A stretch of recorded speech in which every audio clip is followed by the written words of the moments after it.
I developed that phrase, I begin by not photographing, because it just described something that I really do. So if I see something on the street, let's say, I don't photograph it. So I could be looking and hunting for things, but I just don't photograph them. It's only a small difference, really.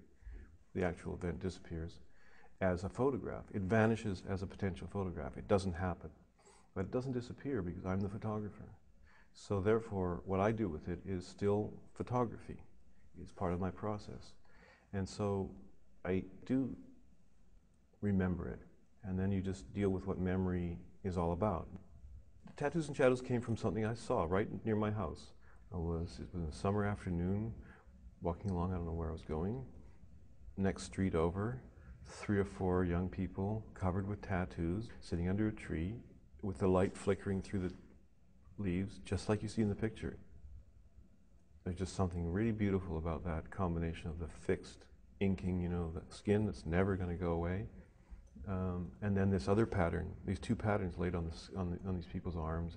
It was just so photographic, such a beautiful subject. I immediately thought, that's really good.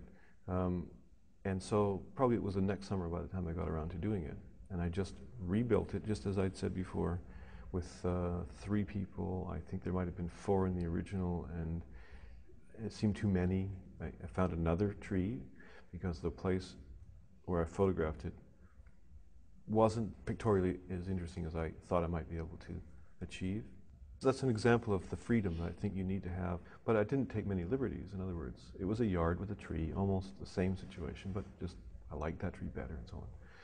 So it came from that real moment and a kind of inspiration from that of just being convinced that that was a beautiful subject. So the reconstruction is a transformation that leads to something faithful.